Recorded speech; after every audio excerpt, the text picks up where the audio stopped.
Alors moi, je fus frappée par la sérénité, par la joie qui se dégageait de ces religieuses.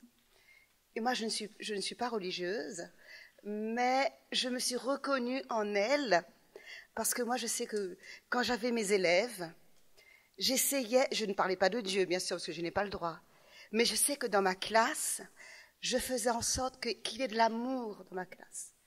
Et moi, je me suis reconnue, je me dis, je ne peux pas être, moi je suis heureuse et j'ai envie que mes élèves soient heureux. Et je sais que dans ma classe, il y avait de l'amour, on se respectait. Et chaque jour, c'était vraiment une action de grâce pour moi. Et ça continue. Et je me reconnais en elle parce que je me dis, moi j'essayais de faire passer l'amour de l'autre, le respect, c'est tellement important maintenant. Et voilà. Donc, je me suis reconnue en elle. Je dis, voilà, oui, j'ai fait passer le message de l'amour, quoi. Il y a que ça qui compte. S'aimer, se respecter, je sais pas, être heureux chaque jour. Ne pas avoir une tête d'enterrement chaque jour, mais se dire, voilà, on a la chance de croire, on a la chance d'être aimé de Dieu. Voilà. C'est ce que je voulais dire. Je crois qu'on a tous remarqué cette joie de vivre. Et tout à l'heure, je blaguais en disant que c'était le sourire commercial. Et évidemment, c'était une blague.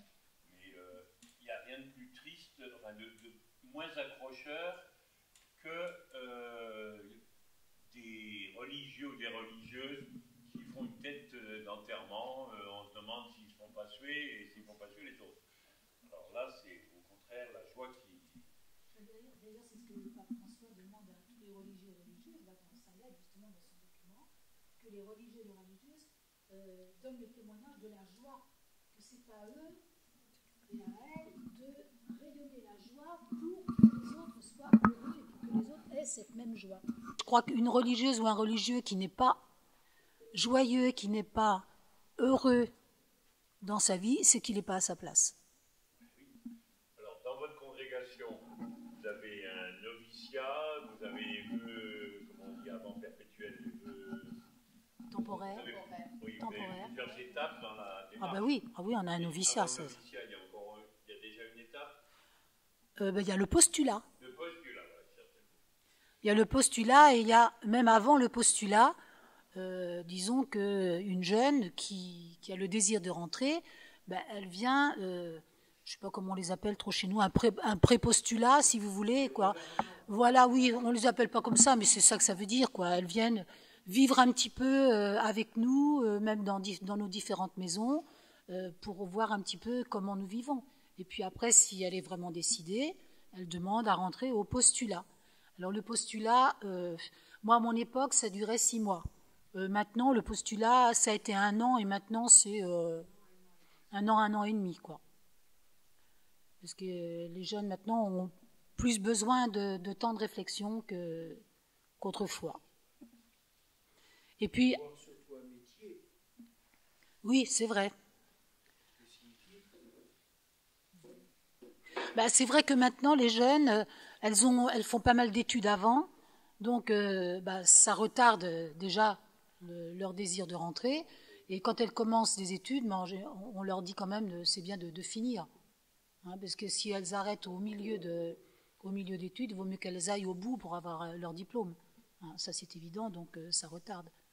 Bon, une fois qu'elles sont rentrées au postulat, il y a le temps du noviciat, alors qui peut durer, maintenant je ne sais plus, 2 ans de noviciat. Voilà. Et puis, donc au bout de ces 2 ans de noviciat, elles prononcent pour 3 ans leurs vœux de pauvreté, chasteté, obéissance. Au bout de ces 3 ans, elles renouvellent à nouveau pour 3 ans. Mais il peut y avoir quelquefois des prolongations. Mais il ne faut pas que ça dure trop longtemps, mais quelquefois, il y a 1 an de plus. Enfin, donc normalement, c'est 3 ans. Au bout de ces 3 ans, donc ça fait 6 ans, plus le noviciat, ça fait 9 ans. Vous voyez, il y a quand même eu le temps de la réflexion. elles prononcent leurs vœux perpétuels. Voilà. Mais là, c'est pareil. Même pour certaines, s'il y a des petits problèmes, au lieu que ce soit pour 3 ans, quelquefois c'est pour 2 ans. Et pour 2 ans, c'est renouvelable pour 2 ans. Mais ça ne peut pas durer non plus indéfiniment. Mais quand nos supérieurs sentent qu'il faut un petit temps, un petit peu plus de réflexion, voilà, donc elles ont un petit peu plus de temps de réflexion. Vous formez une communauté de 4 sœurs. Il y a une mère supérieure, c'est vous? Oui. Et vous êtes élue pour 6 ans? Non, 4. 4. Renouvelable une fois? Oui, ça dépend. Il y a des sœurs qui sont supérieures depuis des années et elles changent de maison, quelquefois. Ah oui, il faut les changer de vocal. Voilà.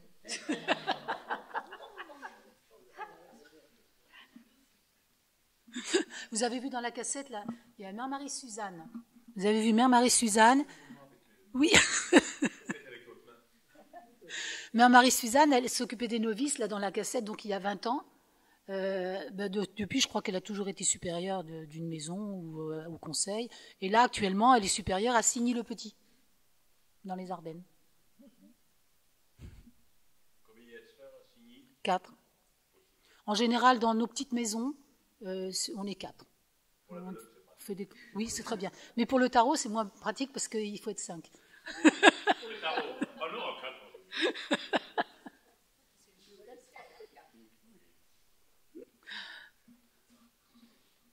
N'existe-t-il pas des tensions parfois entre vous? Ah bah, c'est normal. Hein. Nous sommes des femmes, nous sommes humaines, et donc on n'est pas des anges. Les tensions, ça existe partout. Hein. Ça existe partout. Mais c'est vrai qu'il y a des tensions, mais on ne peut pas rester là-dessus. Hein, il y a quand même le pas aller vers l'autre. Ce qui est important, c'est le pardon qu'on doit se donner. Et ça, c'est important. On nous dit toujours qu'il ne faut jamais se coucher sur une colère ou sur quelque chose qui s'est passé entre nous. Hein, mais c'est tout à fait normal. Hein. C'est tout à fait normal. D'ailleurs, il y a des gens qui disent comment est-ce que, c'est dans les grandes communautés où on est 40 ou 50, comment est-ce que 40 bonnes femmes peuvent vivre ensemble, hein? C'est le premier point lorsque on nomme quelqu'un à la sainteté, vénérable d'abord, béatifié, et ça, c'est un des premiers miracles pour une religieuse, la vie en communauté. C'est considéré comme un miracle. Donc, autant vous dire qu'il y a des petites tensions. Mais il ne faut pas que ça dure pas, en général, ça dure quand même pas très longtemps. Hein. Enfin, il faut espérer que ça dure pas très longtemps. Ben non, ce serait pas vivable. Hein. Et les tensions, elles viennent de quoi exactement? Des caractères qui sont différents, de l'éducation qui peut être différente, des petits soucis de santé, des défaillances qu'on peut avoir les unes les autres, de caractère. Là, on garde notre caractère hein, quand on rentre dans la vie religieuse. Tout le monde n'est pas au même niveau. Oui. Des décalages. Exactement.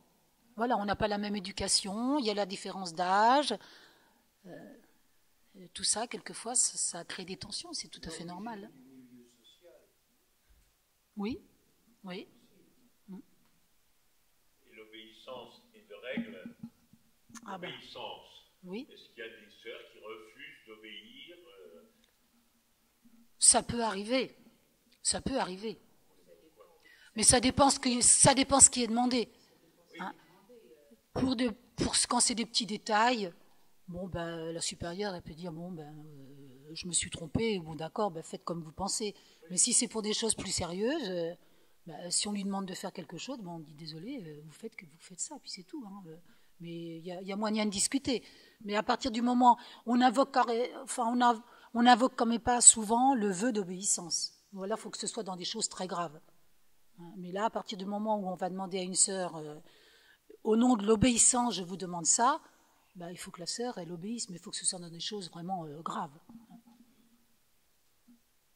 Et quelqu'un qui refuserait l'autorité de la supérieure serait appelé à aller voir ailleurs. Oui, ça pose quand même un problème, là. Parce que c'est vrai qu'on ne choisit pas non plus sa supérieure. ni ses sœurs. Mais quand la supérieure générale nous dit, bien, voilà, je vous nomme dans telle maison, c'est l'obéissance, là. Mais on peut quand même toujours donner une objection en disant, bon, moi, je sais pas comment je vais m'en sortir là-bas, mais il y a toujours la grâce. Et quand on reçoit une obédience, il y a une certaine sérénité qui arrive si on l'accepte. C'est le Seigneur qui nomme, c'est finalement. Si on voit passer à travers ses supérieurs le Seigneur, c'est pas la peine d'y être.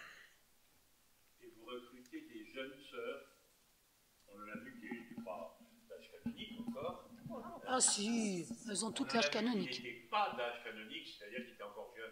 Ah oui, d'accord, mais là, elles avaient toutes... là, elles ont 20 ans de plus, toutes celles que vous avez vues, hein. Et il y en a qui sont même plus là. La sœur qui dit, vous savez, vous voulez, on peut faire une scène de ménage, hein. Elle est décédée d'un cancer, donc assez jeune. Hein, donc, Parce que parmi les jeunes, l'obéissance est moins une vertu que de mon temps. Moi, ma fille, quand elle a eu 18 ans, elle dit oh, l'obéissance, c'est ringard. Alors, des jeunes qui pensent que l'obéissance, c'est ringard, dans une communauté, ça peut poser des problèmes. Oui, à ce moment-là, il vaut mieux changer de voix. Vaut mieux changer de voix. Si dès le départ, elles se disent l'obéissance, c'est ringard, elle ne pourra pas faire son vœu d'obéissance, il vaut mieux qu'elle aille voir ailleurs. Hein. Qu'elle trouve une autre voie pour sa vie.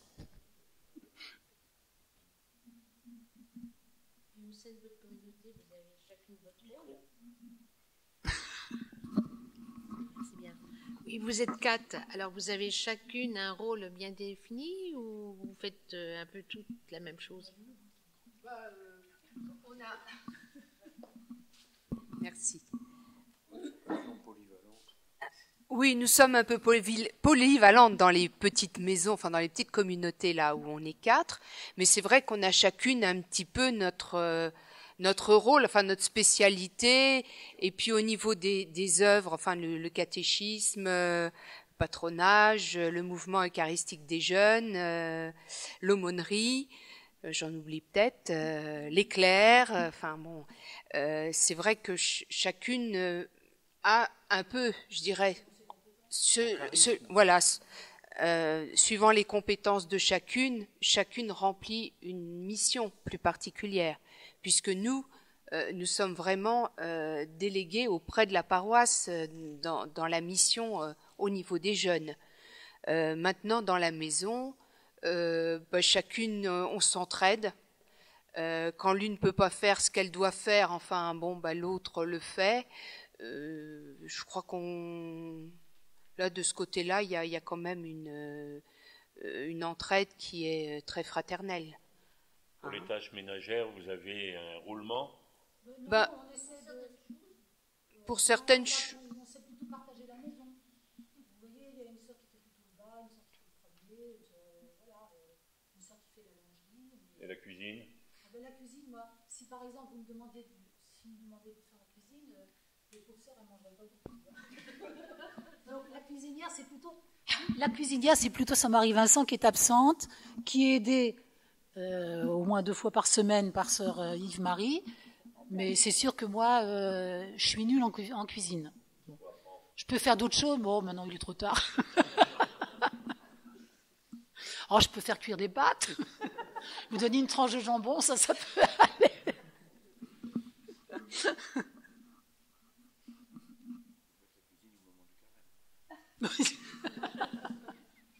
Ah oui, c'est une idée. Oui, seulement, voilà, la cuisinière n'a pas à faire jeûner ses sœurs. C'est ses sœurs qui doivent savoir ce qu'elles veulent. Là où elles en sont, mais la cuisinière doit présenter le mieux possible pour ses sœurs. Puis c'est vrai que la cuisine, c'est important. C'est comme en colonie de vacances. Hein. La personne qui est la plus importante en colonie de vacances, au moins pour nous chez nous, hein, c'est la sœur cuisinière. Ça, pour les enfants, alors là, la sœur cuisinière, c'est le bon Dieu. C'est le bon Dieu. Hein. La sœur cuisinière et la sœur infirmière. Voilà. Des petites confidences. Ça, c'est sûr que la sœur infirmière, elle a beaucoup de confidences. Il y a pas beaucoup de courriers et autres.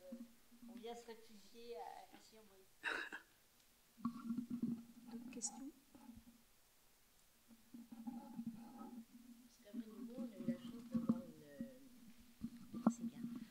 On a eu la chance d'avoir pendant de très nombreuses années, et moi j'étais leur voisine quand j'étais petite, et bon, c'était elle qui dirigeait l'école Saint-Joseph qui existe là maintenant. Alors il y avait 2 sœurs qui faisaient la classe, 2 qui étaient infirmières, non, une qui était infirmière, aidée parfois par celle qui faisait l'école, et une qui faisait la cuisine. Et la supérieure, par contre, je n'ai jamais très bien su ce que faisait la supérieure. C'était vraiment très très bien. Et après, je me suis aussi un peu reconnue, moi, dans votre cassette, parce que quand j'ai commencé mes études, je suis restée 2 ans dans un foyer. Par contre, c'était pas le même style que le vôtre, parce que nous, c'était un peu c'était un peu dommage parce que ça coûtait très cher. Alors que vous dites que vous accueillez des gens, alors c'était un peu c'était un peu différent, mais on avait aussi avec nous des religieuses qui faisaient leurs études, qui étaient plus âgées que nous, mais pareil, on partageait énormément avec elles. Et personnellement, moi je suis restée en contact avec une religieuse qui était pendant un moment directrice à Mabillon, et je ne lui ai plus écrit, malheureusement, le jour où elle est décédée. Mais sinon, c'était quelqu'un vraiment de très très bien.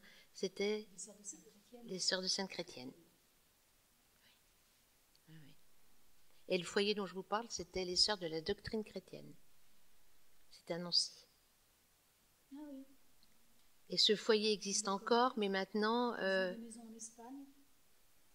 Et on a même des enfants en colonie de vacances qui viennent de Madrid, qui sont à l'école des sœurs qui sont en Espagne. Et pour se perfectionner en français, elles viennent avec nous en colonie de vacances. D'accord. C'est des sœurs de la doctrine chrétienne. De la doctrine chrétienne. Elles sont aussi en Espagne, mais leur maison est à Nancy, et quand elles reçoivent des Espagnols, c'est toujours dans cette maison. Tandis que le foyer existe encore, mais maintenant il est géré par une communauté, mais je ne sais plus laquelle. Mais oui, mais pas dans le foyer dont je vous parle. Le foyer s'appelait l'Assomption, mais ce n'est plus du tout la même congrégation.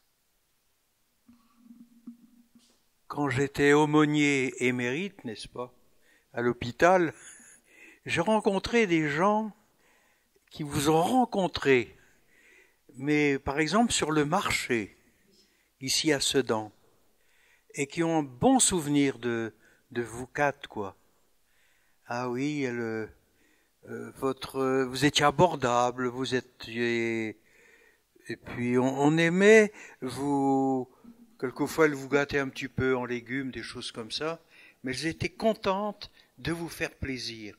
Et vous ne les avez jamais repoussées en disant non. Oui. Mais vraiment, ah oui. Oui.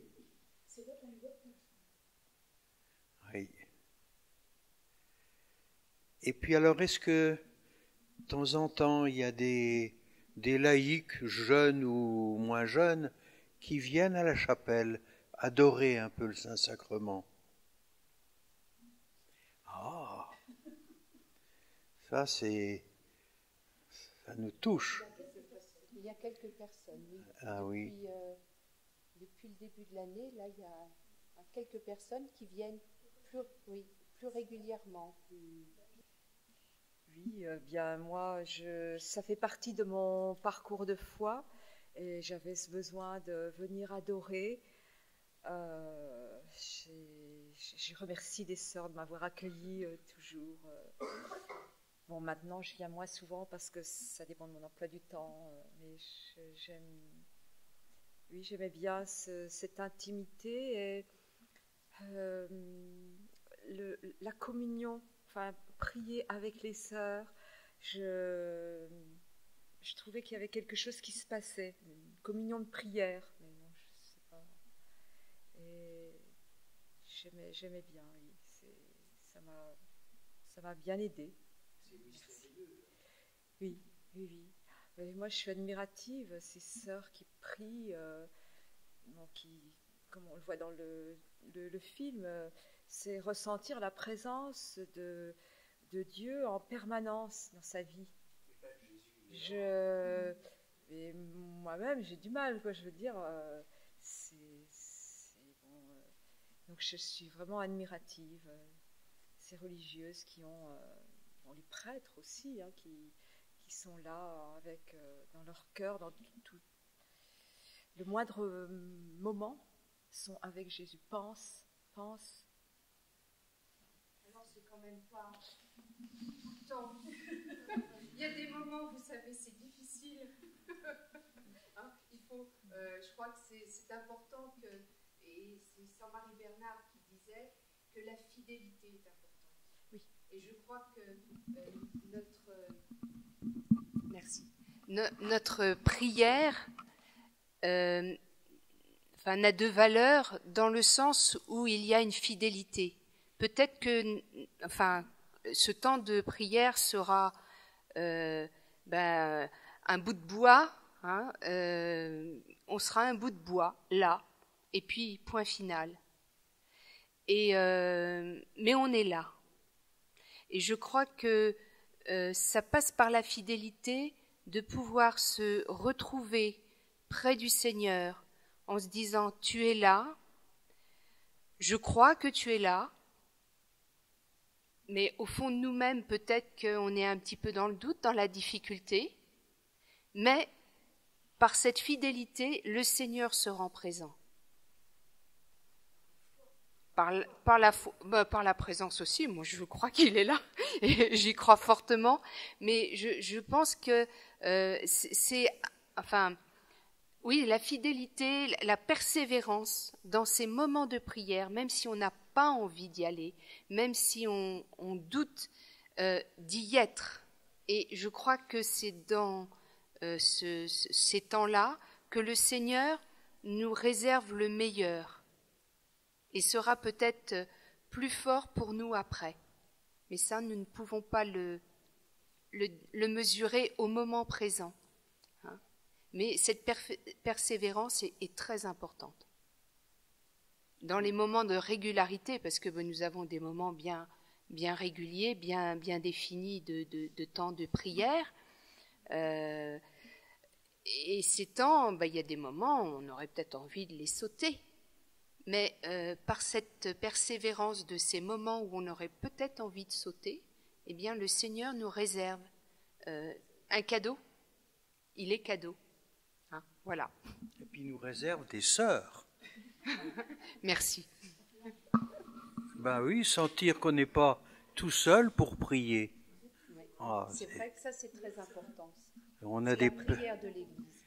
On a des périodes de sécheresse, mais à côté, on a un frère ou une sœur qui prie. Bien sûr, je suis très seul puisque je suis en retraite. Puis j'étais malade bien des fois. Mais on a des moyens modernes maintenant que je ne connaissais pas il y a 20-30 ans. Hein.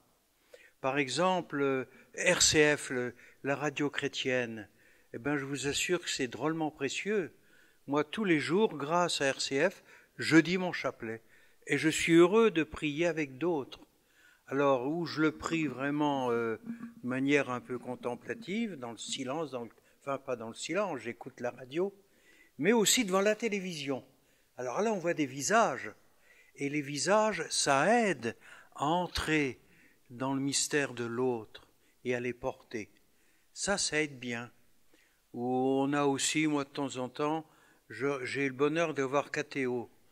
Alors je vois notre pape François, pour moi c'est une aide, mais vraiment une aide.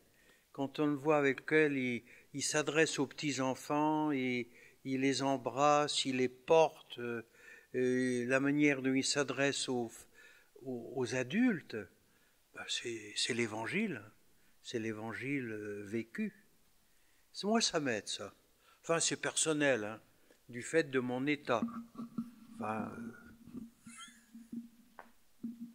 Voilà.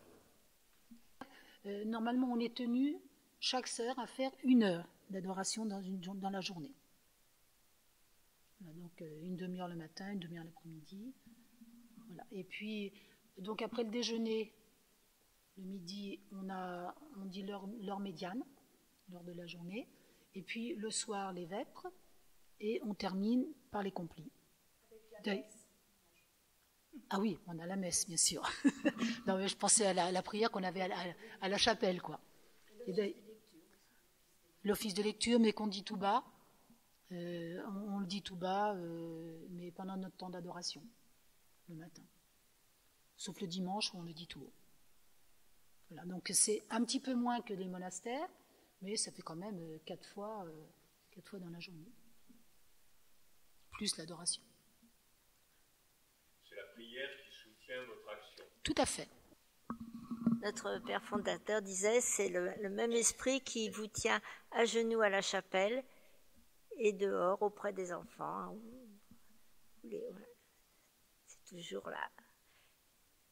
Notre congrégation, on a toutes les mêmes apostolats.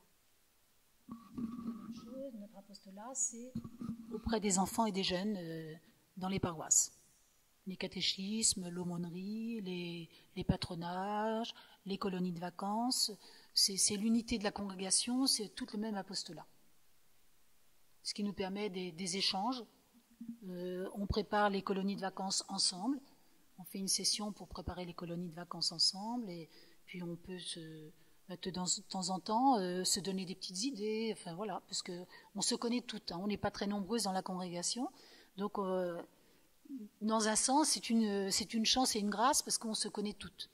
Et c'est pour ça que quand on arrive dans une maison, on n'est pas perdu parce que c'est la même vie et on se connaît toutes.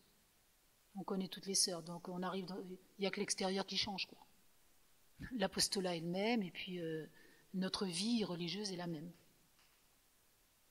Dans ma jeunesse, j'ai fait beaucoup de colonies de vacances et de patronage. C'était pour moi des heures merveilleuses, quoi. Et quelquefois, je vous envie. Vous avez de la chance d'avoir encore les colonies. Ah oui. C'est un moyen.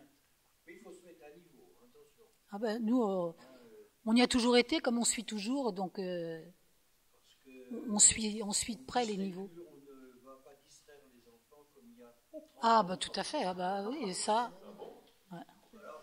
Mais c'est vrai que sur 15 jours ou 3 semaines où on a les enfants en colonie de vacances, on arrive à faire un travail de fond. Quand après on peut les suivre, c'est très intéressant. Enfin, là, j'ai une enfant qui est venue avec nous là, à la Croix-Fruit et qui est sur Sedan, donc qui vient avec moi tous les mercredis au patronage. Au catéchisme aussi, bien sûr. Et c'est vrai on sent qu'il y a toute une avancée de recherche avec le Seigneur. Enfin, il y a une autre façon de percevoir. Et là, on arrive à faire un travail important au niveau des jeunes, au niveau spirituel. Et c'est un petit peu dommage qu'on ne puisse pas avoir plus d'enfants qui viennent avec nous de façon à retrouver un petit peu ce sens de Dieu, ce sens des autres aussi. Oui, et cette joie, quoi, du partage et aussi du jeu, mais de la connaissance aussi les uns des autres, parce que actuellement, on a l'impression qu'il y a un certain individualisme qui prend de plus en plus, même les jeunes, et c'est chacun pour soi. Et donc, on fait pour soi, mais tant pis pour l'autre. Enfin, c'est un petit peu dommage, quoi. Mais après, on fait avec ce qu'on a et avec les jeunes qui sont là autour de nous et avec nous, quoi. Alors, quelquefois, on a des joies qui sont quelquefois surprenantes. Vous savez, on fait le neige. Donc, on s'occupe du neige à Avignon. Et puis, la responsable du MEJ au niveau des écoles catholiques, donc sur le mouvement national, qui s'appelle Anne Carbone. Et alors, au téléphone, un jour, elle nous dit mais moi, je vous connais bien, hein, les sœurs franciscaines. J'ai fait des colonies de vacances avec vous. Et donc, quand elle a dit son nom, Anne Bachelier, je dis oui, on l'a eu en colonie. Et voilà, c'est une femme qui est mariée et qui maintenant elle est sur le MEJ, vraiment au national. Et puis voilà, et puis c'est elle qui s'occupe de nous en ce moment pour Mabillon et tout ça, mais c'est quand même curieux. Hein. Mouvement eucharistique des jeunes. Voilà. C'est un mouvement d'église. Ouais. Donc le MEJ est lancé depuis l'année dernière.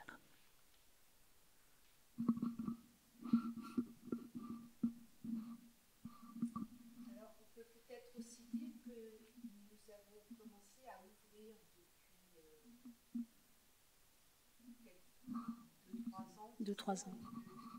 Là nous démarrons réellement ce que nous appellerions des affiliés. Enfin nous appelons ça des affiliés, mais c'est aussi, on peut appeler ça des associés, ou dans certains monastères des oblats. Donc des personnes qui vivent... Des laïcs, quoi. Des laïcs. Comme vous, quoi. Comme vous. Qui veulent bien mieux connaître notre esprit et entrer dans l'esprit dans lequel nous vivons. Voilà, nous démarrons à Paris depuis l'année dernière, vraiment réellement. Oui. Et puis, bien, on ne sait jamais s'il y a des personnes qui ont ce désir de mieux connaître Voilà. de la réparation. D'entrer un petit peu dedans, en restant dans l'état où vous êtes, hein, bien sûr, hein, mais priez avec nous.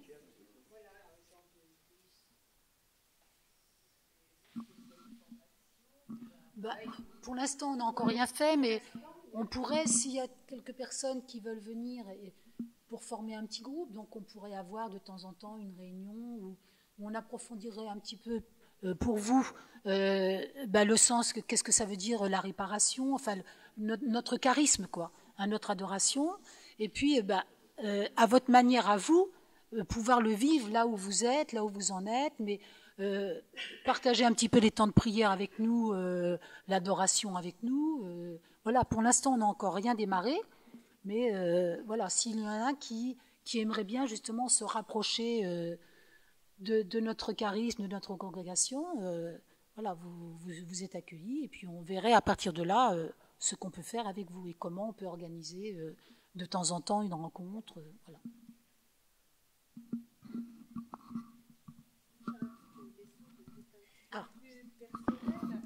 Mais comment en arrive-t-on à choisir cet ordre de réparatrice de Jésus Hostie?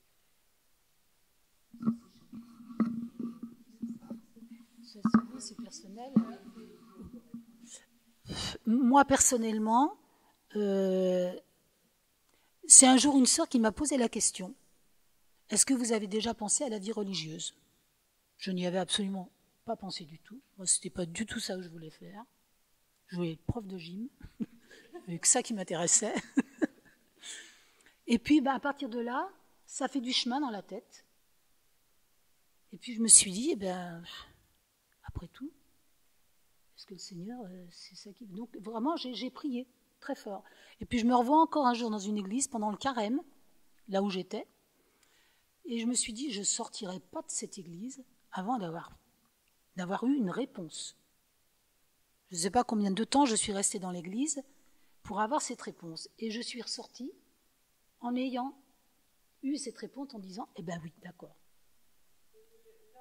Alors, je ne connaissais que ces sœurs-là. C'est les sœurs qui nous faisaient le catéchisme. Et puis voilà. Les sœurs qui nous emmenaient en colonie de vacances, donc je ne connaissais que ces sœurs-là, donc je me suis dit, peut-être que le Seigneur, justement, il a mis ces sœurs-là sur mon chemin, il avait sans doute ses raisons, et donc je n'ai pas été chercher ailleurs, voilà. J'avais donné ma réponse, et puis je ne suis jamais revenue sur ma réponse. Voilà. J'avais 15 ans, et je ne suis jamais revenue en arrière. Voilà. Oui, c'est vrai. Mais bon, c'était des sœurs qui s'occupaient des enfants. J'aimais beaucoup m'occuper des enfants et des jeunes. Voilà, donc ça m'a attirée. J'aimais beaucoup l'adoration. Et voilà. Je ne sais pas pour les autres. J'avais 15 ou 16 ans quand une de nos animatrices en aumônerie est partie religieuse. On était furieuses. Furieuses. Le lendemain, on devait avoir 15 ans, je crois que j'étais en 3e. On est allé voir avec une copine, l'aumônier, et puis on a dit, elle aurait bien pu rester s'occuper de nous, c'est bien ça, elle nous laisse tomber, elle va au couvent. Alors il nous a laissé parler. Puis tout d'un coup, il me dit, et toi, tu crois pas que le Seigneur t'appelle? Ouais, je l'ai pas envoyé promener parce que quand même j'étais polie. Mais je me suis dit, à la maison on me dit toujours que j'ai le diable au corps, que je suis insupportable. Bon. Enfin, j'ai quand même réfléchi. Et depuis que j'étais toute petite, j'étais vraiment attirée par l'Eucharistie. C'est surtout ça qui me... La réparation, je l'ai découverte une fois rentrée. Mais je ne l'avais pas trouvée avant. Hein. Mais je ne regrette pas. Le choix de la congrégation, j'en connaissais quand même. J'avais été à l'école chez les Sœurs de Saint-Vincent de Paul. J'avais 2 tantes religieuses missionnaires du Saint-Esprit, donc j'avais le choix. Mais c'est quand même les franciscaines qui m'ont attirée et j'ai trouvé normal, j'avais tellement reçu, moi aussi, au caté, au patronage, que c'était normal que je le donne à d'autres jeunes. Alors c'est comme ça que j'ai répondu à l'appel du Seigneur. Mais je lui dis maintenant, tu te débrouilles. Hein. D'accord? Enfin, tu as beaucoup de choses à faire si j'y arrive. Le Seigneur, il est tout puissant. Alors, voilà, je suis là.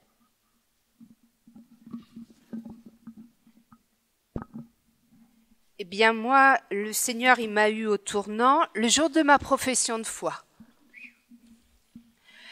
Le jour de ma profession de foi, il y avait une sœur à côté de moi, de la congrégation, bien sûr. Et je me suis tournée, pendant la profession de foi, je me suis tournée vers elle et je lui ai dit, « Un jour, je serai comme vous. Me demandez pas pourquoi, comment, je n'en sais rien. » Et voilà. Après, après tout s'est déroulé en fonction de ce que le Seigneur voulait. Et je pense que le premier, c'est le Seigneur qui appelle. Il sait où il nous met. Il sait sur quel chemin il nous met. Et donc après, bien, nous n'avons plus qu'à suivre ce chemin qu'il nous trace. Moi non plus, je ne connaissais pas d'autres congrégations que celle-là. Je pense que c'est voulu par le Seigneur, c'est une providence. Et puis, bien ensuite, on continue. Voilà. Et puis, le chemin, il se continue tout au long, jusqu'à la fin, jusqu'à ce qu'ils nous disent « Stop, tu t'arrêtes maintenant, j'ai besoin de toi au ciel. » Voilà.